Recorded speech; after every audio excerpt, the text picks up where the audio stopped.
that we use in science. Oop. um, got it. Okay, so um, okay, let me go back to that slide just for the recording's sake. So as I mentioned, and just for the recording's sake, science enterprise depends on good communication of our results to each other primarily, but also to the public funding agencies and policymakers.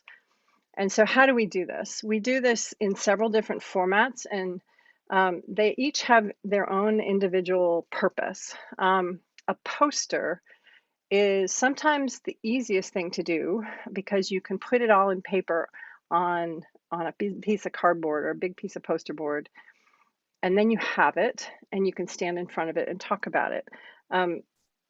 An oral talk goes by much faster. It goes by in 12 minutes, and it's kind of like one shot and you're done. Um, but you often reach a larger audience. So a poster is really good for doing one-on-one conversations or one-on-three or two or three scientists standing around, and you're presenting it to them and you're having a conversation with the other scientists. And that can be really, really helpful in the early stages of your work because you get some feedback from scientists. So why pick poster versus oral? An oral tends to be a presentation, and there are often very few questions, or there's no time for questions. And so if you get feedback on your, and we're all almost always in a place where we want to get feedback on our work, posters are hugely valuable for that because you can lay it all out there and then have a conversation with the people that are standing in front of your poster. And so doing that in the first stages is really helpful, particularly if it's the first time you're presenting your work. Posters are really good for that. And there is a poster opportunity at Curo, and there's poster opportunities at AGU meetings. And so all these different meetings have poster sessions where you put up your poster and you stand in front of it for anywhere from 3 to 4 hours, maybe not even that long, and people walk by. So there's different, I'll get to some of this later, but there's different strategies for doing a poster and getting people to come to your poster. An oral, like I said, is usually 12 to 15 minutes, and it's a one-shot deal, usually in front of a very much larger audience, often 50 to 100 to sometimes more than that, people standing in a big seminar room and watching your talk. And in those cases, your strategy is you just want to present and get people to know what you're working on and be a little bit impressed by what you're working on. And then so they'll come find you later and to talk about it later, but you're not really going to get any feedback during the presentation. Lightning presentations, or these sort of what we call elevator talks, are really quick ways of like just getting your name, your face, and your topic in front of people so that they can follow up and contact you later. You're not going to have an opportunity in a lightning talk to really tell all the details. You're going to just kind of like put your name out there and your big idea out there, and then hope that people will follow up with you. So very different goals to these three different talks or three different types of presentations. So when you decide what you want to do, or if you're going to apply to a meeting, many times you can say, I would like to do a talk, but you won't always get a talk. You might get a poster, but many times it's just as good to do a poster at first and sign up for a poster directly and not ever really worry about giving the oral talks. Oral talks are really good for later in your career after you've made some presentations. Okay, so what are the basic rules of giving one of these talks? What do you need to think about? And when presentations, whether it's a poster or a talk or a lightning talk, the first number one, and this is true for whether you're talking to scientists or whether you're talking to the public, know your audience. And I found this, I did a little Googling this afternoon to find some graphics. Know what your audience is interested in or why they might be coming to your session before you decide what you want to say. I mean, and find the common grounds of those two things. So if you're giving a talk, if you're applying to give a talk or give a poster in a session about melting ice sheets, for example, and maybe you're like the only biologist, and I'm speaking from experience here, you're the only biologist, and if I submit an abstract or present a talk that's completely not related to what everybody else in that session is doing, nobody's going to come, right? I got put in the wrong session, they think, and I want to get my talk in front of those people. Talk to them about the things that they're interested in. So make it a story that they want to know more about. Tell them why they should care if they're not already interested in it, or figure out what it is about your work that they're interested in that you might be able to share with them. So know your audience. And then when you're talking, don't talk at them, talk to them. I had a really interesting experience with one science communicator workshop that I did that was learning how to improv, which you're like, what does improvisation have to do with scientific communication? Well, it turns out that improv is all about watching and listening to the person that you're talking to, and going back and forth and knowing kind of what they're interested in or what they're thinking about as you're talking to them. And one of the things they were saying is when you're talking to a journalist or you're talking to someone in the public about your research, find out where they're at and what are they interested in, and then stay with it. Keep sort of checking in with them if you're having a conversation with them or some sort of a presentation with them. Keep making sure that you're addressing something that they're interested in, so you're not wasting your time and just talking over the top of their heads. So knowing what your audience is and what they're interested in is really key as you put a presentation together. So for example, for the climate talks next week, plan ahead and know, okay, well, there's going to be other climate scholars here in this meeting. I want to make sure that those scholars know what I'm working on is also might be interesting to them, or find out what aspect of your audience that you want to tap into. So that's a really important piece of the puzzle.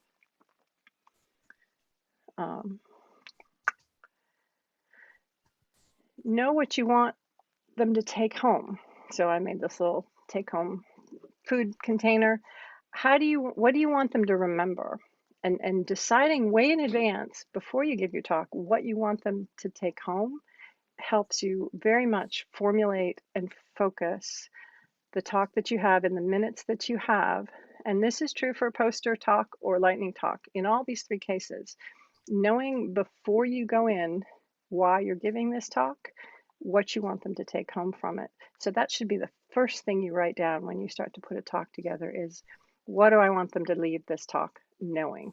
And so that's a really important piece. Often we get so wound up in worrying about whether our research is good enough and justifying the way we did something in our experiment, or worrying about all the little details that we sort of forget what the point of it is, or feeling so insecure about our own research that we really worry about all the little loose ends that we think they're going to catch, like they're going to catch me on that thing that I'm really worried about. So that should not be what you worry about. What you should be worrying about is what you want them to take home.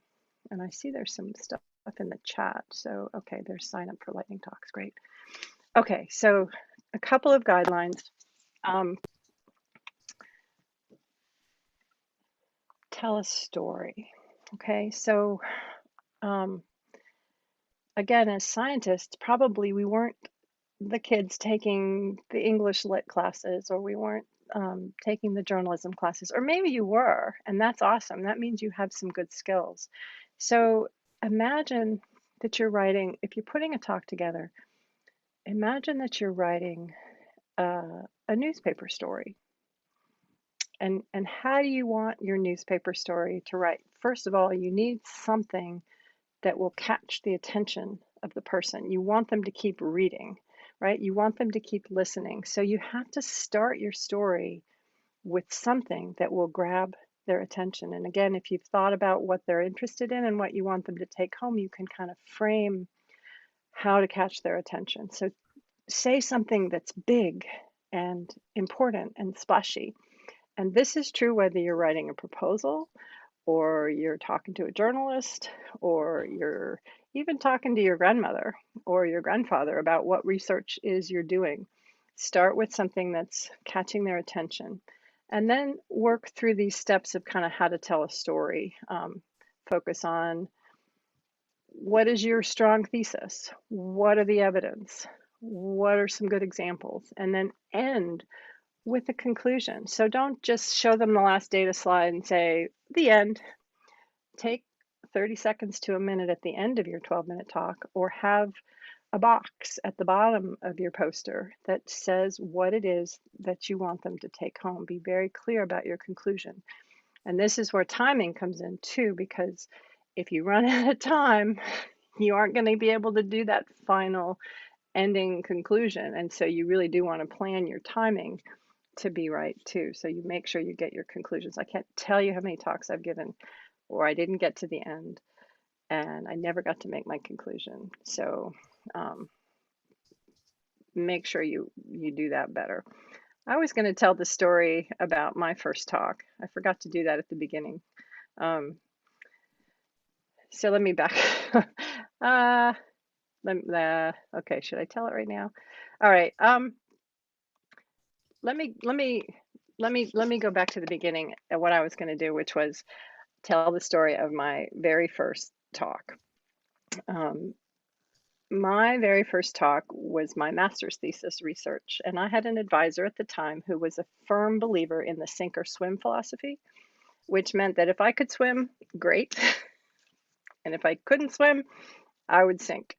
And he was a very nice man, but he was not particularly great in the mentoring aspects or the helping me figure out navigating this world aspects. So I signed up and to give a talk at the North American Benthological Society meeting, which turned out to be in Guelph, Ontario, in Canada.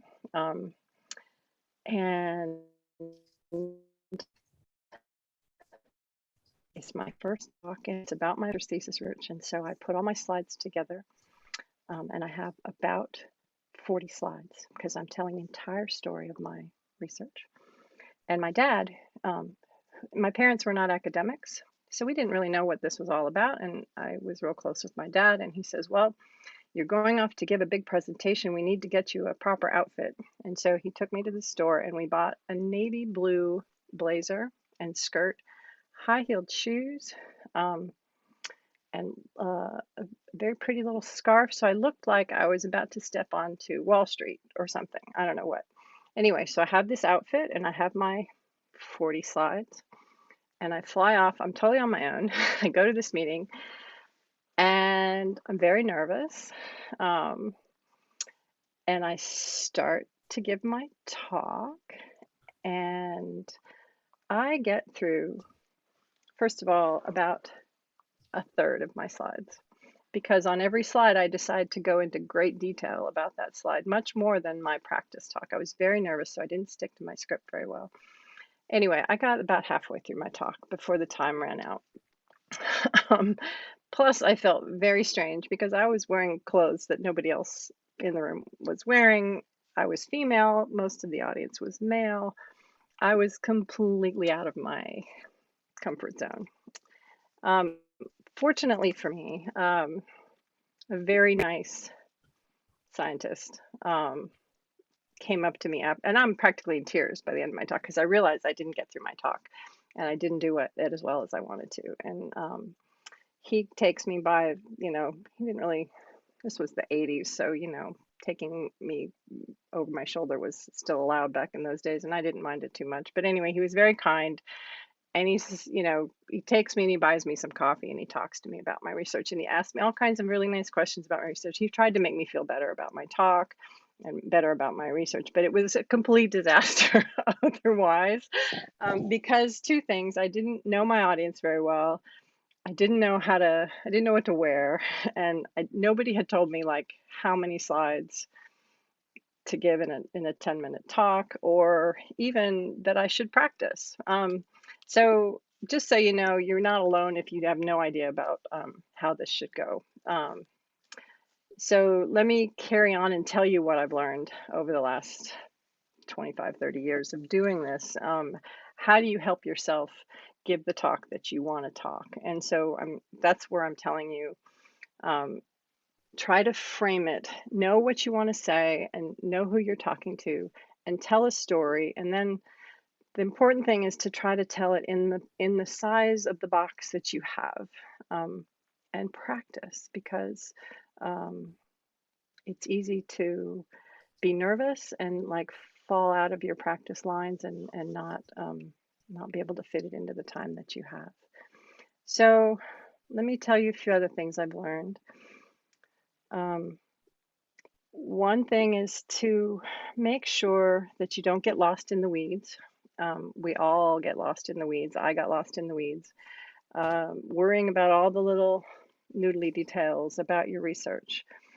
And it's okay to go into those details if you've given your audience the big picture why. Why are you doing this work? What is the big picture? You should always start any presentation, whether it's a poster or a lightning talk or a 12-minute talk. Why should the audience care? So this is a little bit related to the telling of the story. Capture their attention with an opening sentence that says why they should continue to listen to you. What is the big picture? I'm about to talk about the melting ice sheets, or the melting ice sheets are, well, the ice sheets are melting rapidly, or something that grabs them to tell them why they should continue to stay with your talk. And I'm going to tell you something that nobody's ever done before, and this is the first time we've made this measurement, blah, blah, blah, blah. What is the big hook that you want to keep them reading? The other thing is, if you go into some of those details, which you should do in a science talk, tell them why. Like, in order to answer this question, we needed to measure this thing, right? So don't just say we measured this thing. Say, in order to answer this question, we needed to measure this thing. So give them a little bit of introduction to why you need to tell them everything along the way. Okay, this one, this quote was on the wall out in another on another office outside my office, very early on in my graduate school career. And I thought I was sort of annoyed by it initially. I have come to discover that it's true. That and the way you learn to explain things simply is by teaching. And so if you haven't had the opportunity to teach, like be a teaching assistant or maybe give talks in other schools of kids younger than you or whatever, or even if you can explain it, if you can explain your science to your mom or your grandmother, maybe who aren't scientists, or someone who's not a scientist, if you can explain it to them, then that means you understand it. If you cannot explain it in a way that your grandmother can understand it, Einstein would suggest that it means you don't understand it well enough, which is a little harsh. So I still kind of think it's a harsh quote, but I think he's probably still right. If you can't explain it to your grandmother, like why should they care or why it's important, then go back to the basics and make sure you understand what you're doing and why it's important and why other people should know. So keep it simple. Don't assume people will understand all the complexity.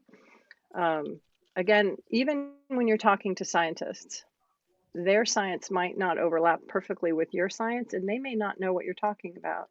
So you have to explain things in a way that assumes that they don't know what you're talking about. Yeah, okay. So this one, it is very much impossible. If you start reading these words, you're not listening to me. So it is absolutely impossible to read and listen to somebody talk at the same time. And so if I put all these words on my slide and expect you to read them at the same time, you're not going to get either one because it's physically impossible. So I'm imagining that while I've been talking and you've been trying to read this, you aren't getting either one of them. I was going to make a slide that had like a hidden word in the bottom of it and see how many of you captured it, but try it when a professor is talking, because I know a lot of professors, including myself, still put too much text on our slides.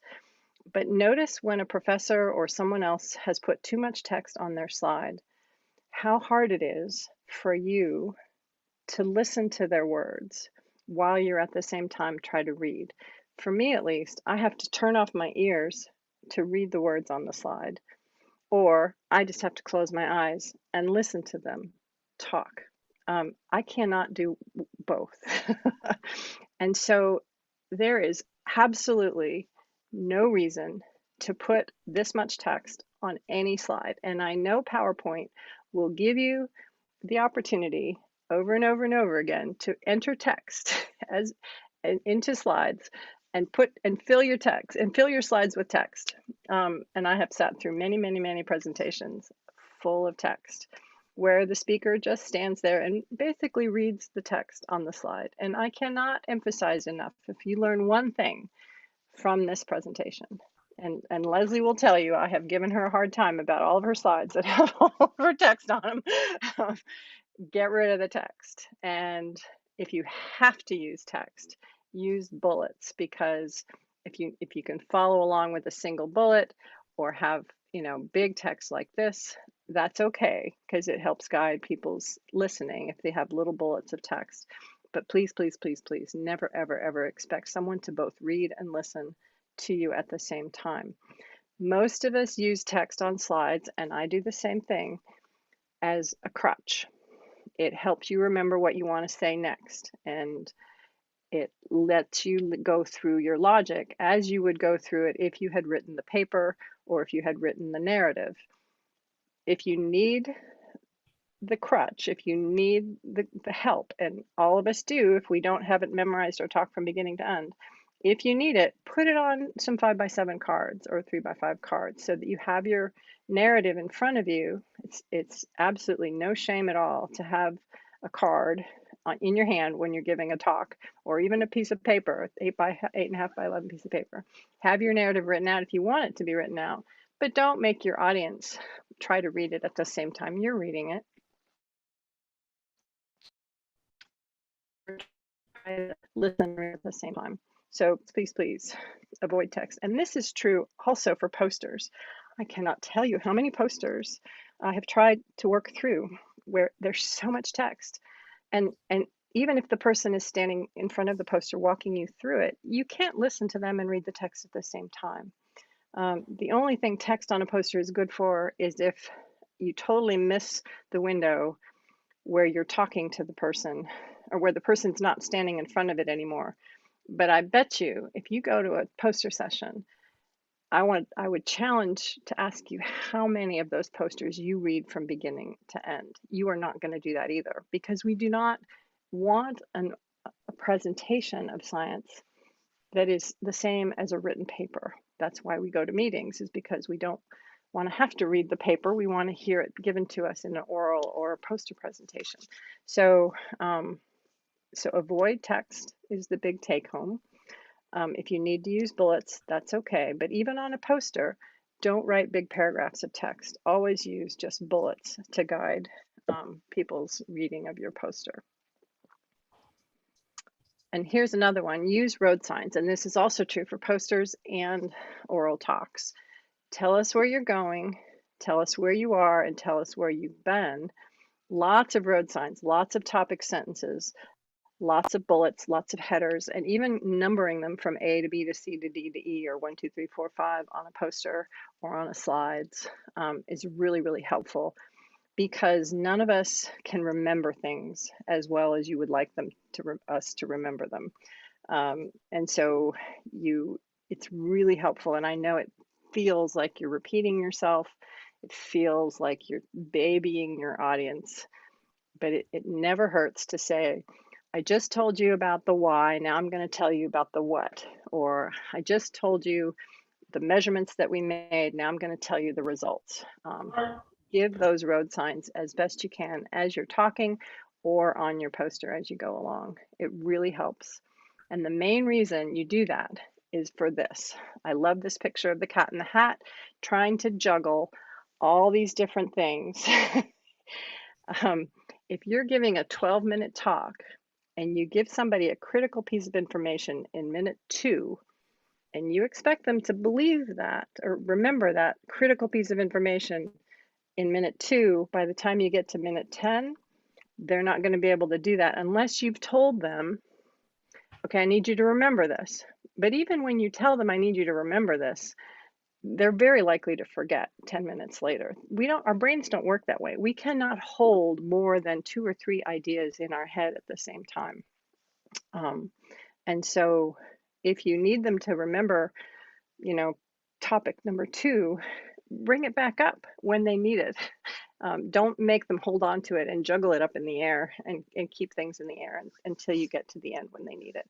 Because you remember it because it's your work, but this is not their work, and they're not as likely to be able to keep all these balls in the air or ideas in the air as long as you would like them to. So give them the information as they need it, and then don't expect them to remember it. Keep reminding them if they need to be reminded. Okay, so this one, so here's a story. I'm going up for tenure at the University of Georgia. This is about 2006, and I'm at the Ocean Sciences meeting, and I've been told that I need to cultivate letter writers for my tenure package. So I was giving a really important talk about my Amazon research, and I went around I made these little cards that had the time and the date and the topic and my name, and I gave them to famous dudes and famous dudettes, probably 10 different people that I knew were people that I'd not collaborated with. So for letter writers for tenure, you have to have people that have never worked with you, who are willing to comment on your research. So I wanted these potential letter writers, to know what I was working on and to see my talk. So I went around and I figured out who I was going to invite to my talk, and I gave them all these cards, and some of them were like, okay, sure, maybe I'll make it. Others were like, sure, I'll do that. Anyway, and then I give my talk, and one of the dudes that I had given my card to and had invited to give my talk came up to me afterwards, and he was like, oh, I can hardly even say it. It was so upsetting to me. He was like, and he named the famous oceanographer who worked in the area that I was working. He said, if so-and-so had given that talk, it would have been much more interesting. And he would have used a lot more, he would have been much more enthusiastic about it. And you didn't explain to me why I should care, I think is basically what he said. And you showed no enthusiasm. I was so nervous giving this talk that I talked in sort of deadpan. When I get nervous, still probably when I get nervous, I lower my volume and I get very straight and I talk very slowly and without much passion in my voice because I'm trying to keep it together. And this guy pretty much told me that by doing that, I completely took all the fun out of my talk, or all the interest out of my talk. So I learned, put a little bit of that back in if you can. Don't jump up and down on the stage. Don't jump up and down in front of your poster. Be a little bit in control, of course, but it's okay to show why you're excited about the work, or to show that you're excited about the work, because that gets other people excited about the work. And so it's okay to share that. Oftentimes we're so nervous, or we're so concerned about looking like we're not serious, that we forget that the other people are people too. And if you show them as why you're excited about your work, then that really transmits to your audience. So it's okay to show your passion. Yeah. Okay, so, and finally, practice, practice, practice. I hate to say this because, and I didn't practice for this talk either, and it probably shows. Practice makes it boring to me. I actually don't really like practicing my talk, but the reason you practice your talk is a couple of things. First, you get a sense of the timing. How long does it take to give the talk that you assembled? And I don't even know what time is it. It's 5:36. Okay, so I've already talked for 40 minutes, and I'm not even quite halfway through. No, I am halfway through, but I didn't know how long this was going to take. So it's really good to practice. And if you can give it to a friend, that's awesome, because your friend will then, it'll be a low risk practice. If you can give it to your advisor, even better. some other graduate students, some other undergraduate students. Give them a practice talk. See if you can get through it. How long does it take you? How hard is it to formulate the words you want to say? Some people write out their entire talk in a narrative, and some people also memorize their talk. I have never found that to work for me. It works for some people. I get really bored with something that I've written out. I get so bored with it, I can't do it more than a couple of times. And so practicing, if it's making you bored, be careful, but practice at least once so that you know you have the words coming out of your mouth, what you want to say at least once. For me, if I have, if I can memorize or at least write down the first couple of sentences of a talk, I find that that really helps me kind of get the activation energy needed to get started. And then I'm on a roll. Like, so for this talk, I totally forgot to write down how I wanted to start the talk, and I forgot, which is why I would say practice. I'm breaking my own rules here. But if you have like how you want to get started, then the little bit of nerves that you get at the beginning of a talk, you sort of have this thing in front of you that you can hang your emotions on, and you know that you're going to get started in the right, get off on the right foot. And then usually once you're going, then you can roll, and your slides will provide the structure that you need to stay on target. So practice a little bit. Don't practice to the point where it's boring to you anymore. Okay, so a little bit of details here towards the end. I am almost done with my slides. Posters are, well, as I said, you make this like 42 inch by 42 inch-ish or 42 by 48 inch paper. It comes out of a large printer, and you can do it in PowerPoint. And the main thing is to have a catchy title. And I didn't even look to see, is this guy's title very interesting? And so it's more powerful and frequent with significant change to the Southeast US. You know, so okay, that's not a bad title. I don't know how catchy this one. I'm not using this as an example of how you should do a poster or not. I just found this on the AMS website and looked like a fun poster with lots of good color. So color is really good. It catches people's eye. What you want to do is to bring them to your poster. So if they're milling around in this big poster hall, hundreds and hundreds of posters, and what you want to do is have something that looks interesting that will bring them to your poster. So catch their eye with either a catchy title or catchy graphics. In this case, he's printed his whole entire abstract as a paragraph. Not particularly helpful. It's not terrible to print your abstract, because at least if someone walks up to your poster when you're not standing there, they can read it and know what it was about. But really, really avoid text as much as you can. Like, he's got a couple of little bits of text here around each of the figures. But even some of these things are, I'm not even sure what these are all about, but there is a lot of text still on this poster. I would not recommend. In terms of the text you do put on, use sans serif fonts. Those are the ones that don't have the little curly cues on them. Those curly cues make it really hard to read letters from especially far away. Your font should be large enough to read from 6 feet away. And many of these are not. So I'm just kind of, again, if they can't see it standing 6 feet away, it's going to be really hard to pull them into your poster. And if there's more than one person standing there looking at the poster, they're not going to have enough, they aren't going to be able to see things. So many of the things on this poster are actually still, I would say, quite a bit too small. Have a friend proofread it, because it's really easy to make typos on posters.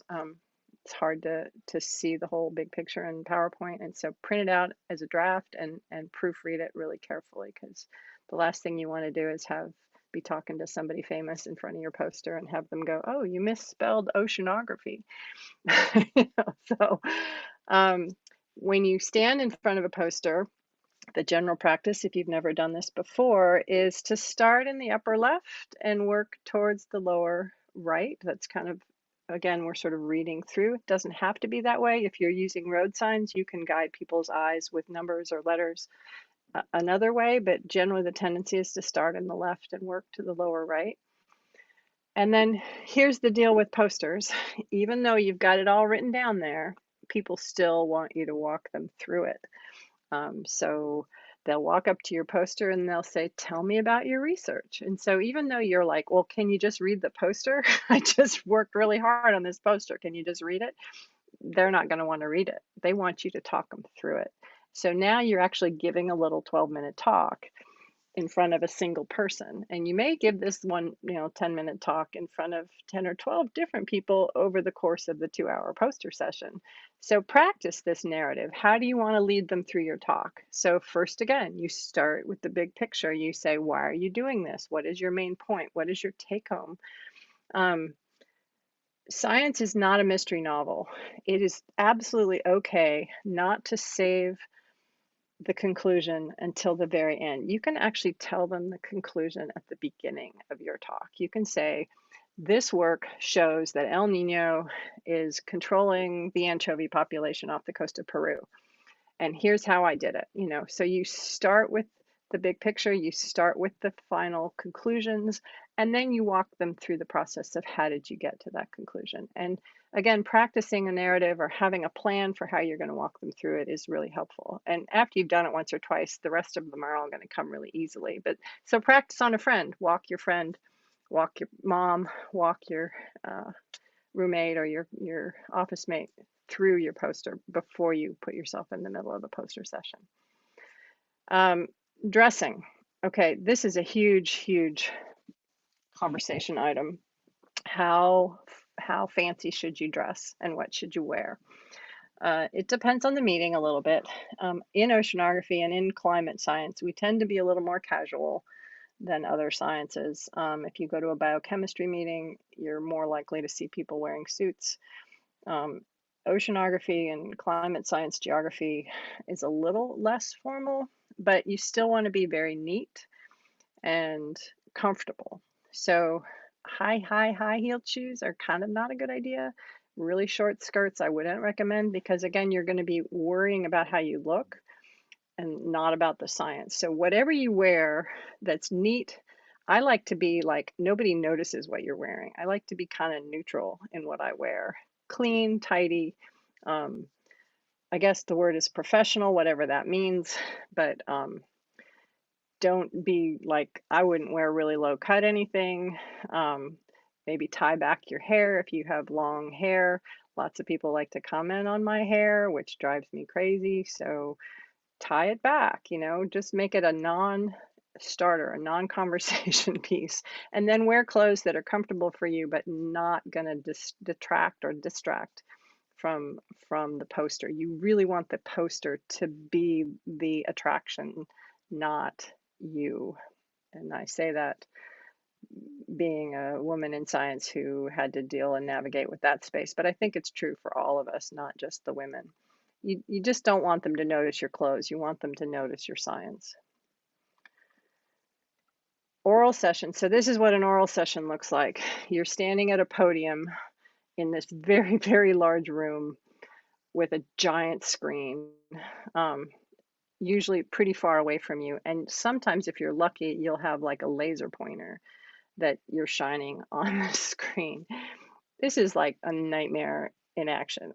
It's horrible. And so the more comfortable you can get yourself, the better.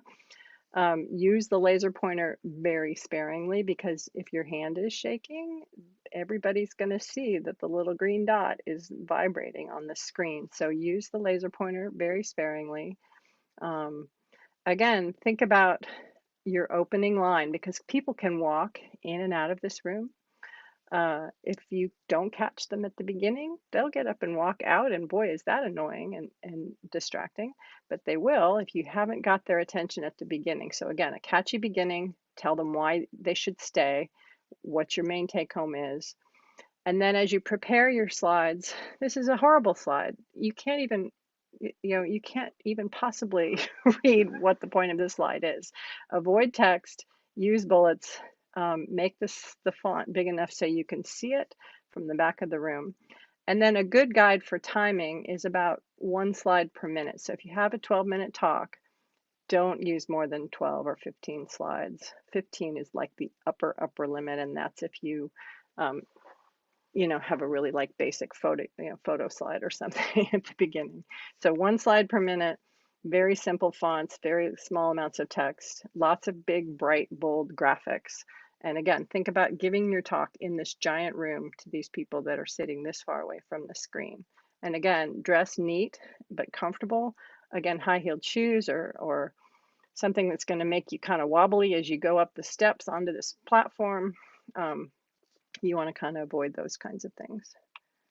And then finally, with the lightning talk, and I know I'm running out of time here. So lightning talks, there's a couple of different things. I guess we're going to do it on Zoom. And so it's just going to be you, or it might be you and a single slide. So one good summary graphic, not a lot of text, just a graphic that you can talk through with a catchy title and a big why. Why am I talking to you about this thing? Avoid text, use bullets. So all these things I've been telling you about are equally effective with a lightning talk. Practice your narrative. Make sure you can do a 2 or 3 minute story arc that you can get through and focus on the big picture. And then make sure somewhere on that graphic is your name and your contact information. So if somebody's like, wow, they're talking about this really important thing that I'm excited about too, and then they get your name and they get your contact information. Lightning talks are to grab people's attention, give them a very, very small amount of information, and then get them excited enough that they want to follow up with you. Okay, and so here's my contact information. You can email me if you have any questions. I'm happy to listen to your presentations and give you feedback if you would like to do that. That's one of the things I enjoy doing and working with students. So if you have a presentation you want to give at either next week's talk, or maybe you want to give at the Southeast Bio coming up or stage, please give me a call and I'd be happy to give you my feedback on your presentations. Okay, yeah, so here's the Scholar Lightning Talks next week, and I think I'll just stop and go back to questions. I'll stop sharing my screen so I can see you all. Wow, 30 people in the room. If I'd have known that, I might have been nervous. So anyway, I'd be happy to address anything I didn't cover or any specific questions you have.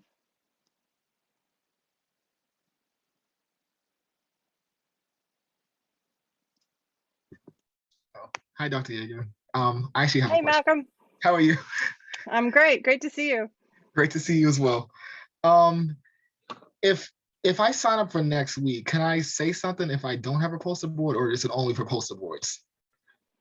So the lightning talks, Maria, maybe you can help me. I think the lightning talks are 3 to 5 minutes on Zoom, and you'll be allowed to share your screen with a graphic if you have one. But if you don't, you are just welcome to speak 2 to 3 minutes to the group. I think that's Okay. correct. Yeah, that's so right. You don't have to have you. Go ahead, Maria. I was just going to say we welcome anyone to sign up who's working on any project, whether it's research specific or something more practical that you'd like to share related to climate. So it's really open to just get good practice presenting in a short period of time and really getting your point across. But there's no specifics about having to share slides or not having to share slides. And since it is over Zoom, we're hopeful that everyone can participate in a way that works for them. Yeah, so just an oral description, or again, imagine that you're talking to a family member that you see at a holiday, and they ask you, so what have you been working on, or what do what are you getting excited about these days? A 2 to 3 minute kind of story about what you're doing. Imagine you're talking to your grandmother, and with just a little tweaking, maybe allowing for your audience to know something about climate change. You don't have to always start at the total ground zero, although it's not a bad idea to start with ground zero. How would you do it to someone like your mom or your grandmom? And then build it up from there. Sounds great. Thank you. Mm-hmm. Yeah, and as Maria said, it doesn't have to be research. It could be a public outreach thing you're doing. It could be an internship you're working on or you're going to start. Again, this goal for next week is really to just connect you to each other and connect you to everybody who's in the climate project, so we kind of know what everybody's working on. I see some familiar names, but I also see a lot of names of people I don't know. So I would love to know what you're working on or what you care about. And, you know, just that's the idea, is to make those connections. It's not a performance. It's an opportunity to connect and share.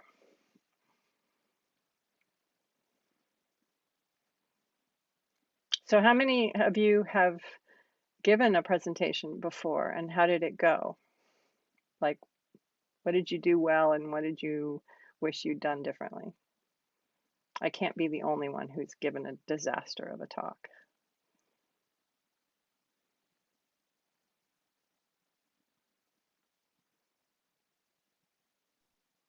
Do high school presentations count? Absolutely. Every experience counts. Oh, those are all my disaster ones, I'd have to say. Okay. What went wrong? I didn't practice nearly enough, I think. I was Okay. fumbling at the front. That's awkward. Yeah, it's hard when you yeah. Practice is good, especially early on. Thank you. So there's a question in the chat. Brittany, hi Brittany. What recommendation would you have for people giving a talk that get nervous? How would you get back on track after getting derailed by nerves? Okay, so one of the tips I didn't make a slide for that I thought about making a slide for was it's okay to pause and take a breath. So if you find yourself fumbling, as John mentioned, or you find yourself off track, it's okay to stop and take a breath. And you could cover it up by like saying, I need some water, my throat's dry, and go make sure you have a glass of water that you can go drink, and just pause and regroup. Take a nice deep breath.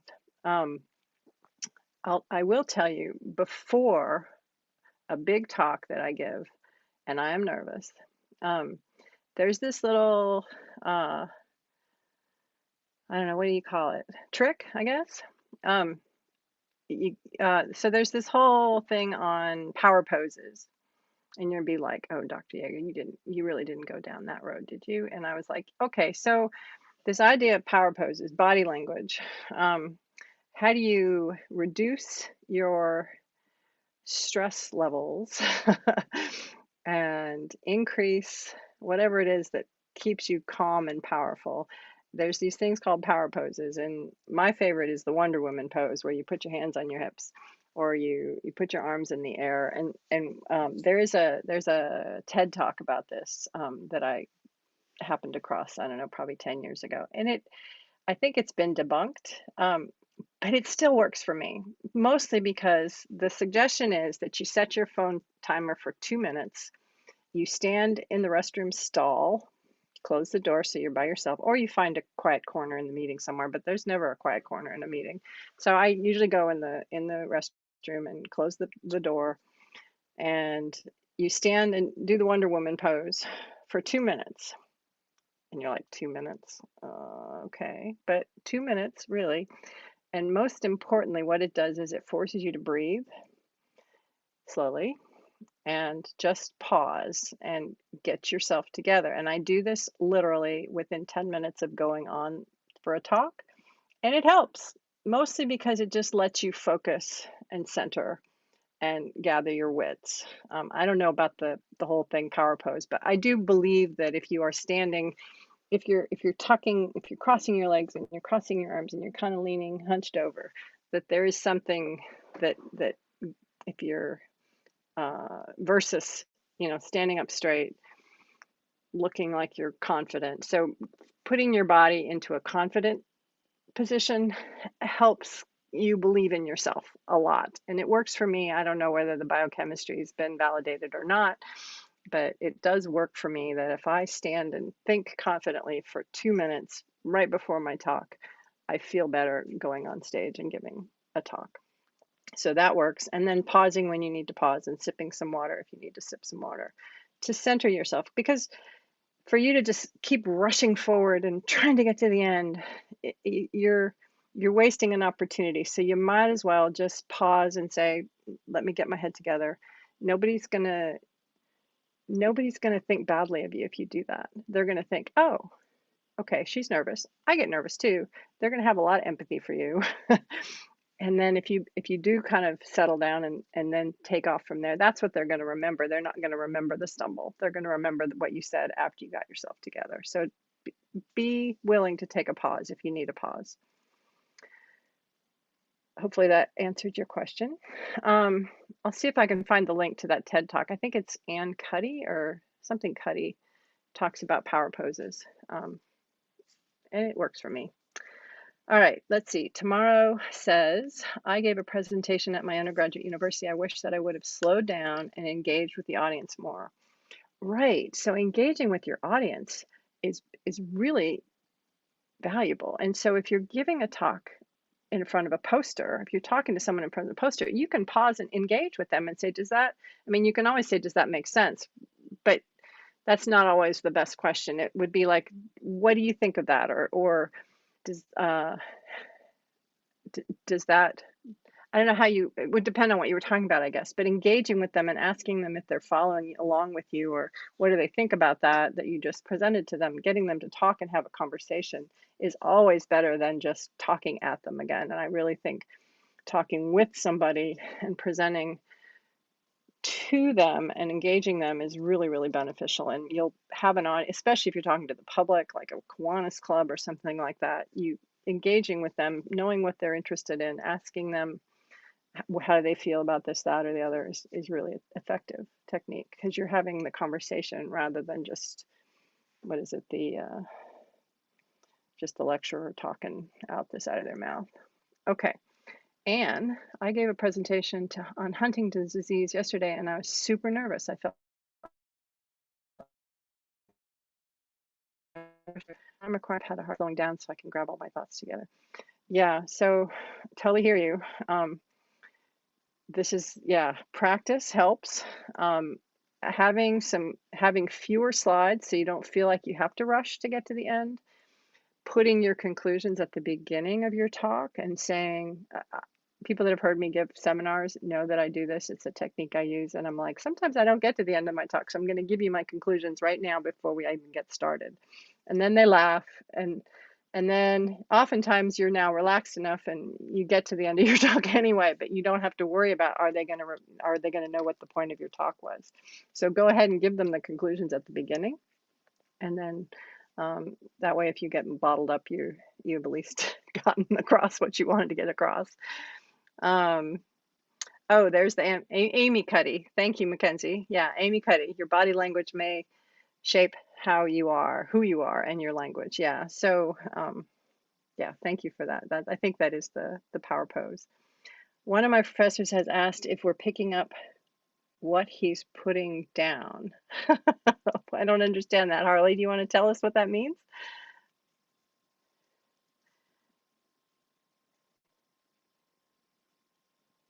Harley, are you still here? I'm not sure what that means. But yeah, okay. So having ways of oh, her laptop died. I'm sorry. I think what she's saying is that's sort of a way of asking them, are they getting what you're saying? I think if I know in advance that I'm going to try to engage with the audience, I try to make sure that my questions are kind of open-ended and can't be answered with a yes or no. And so, like, does that make sense? Is a short way of, oops, there goes my headphones. Let's see if I can open up. Can you still hear me? My headphone just died. We can hear you. I can turn my AirPods off, disconnect into my computer now. Can you still hear me? We can hear you. Okay, thanks. It's 6:01, so I guess I should be quiet now and let y'all go have some dinner. Thank you for listening. I really encourage all of you to to sign up for these lightning talks, at least just to have a practice for doing the elevator speech. The who you are and what are you working on is, every time you give that little talk, it's going to help you give it to the next more famous person that you need to talk to. So yeah, please join us next week. I'll look forward to meeting all of you and seeing what you're all working on. And you're welcome anytime. Seriously, email me if you need me to listen to your talk. Happy to do it. Thank you everyone so much for joining. Like Tish said, we have a lightning round talk next week. The link to sign up is in the chat. We hope to see you all there next week. Have a good one. Enjoy your dinner. Thanks, Leslie. Bye-bye.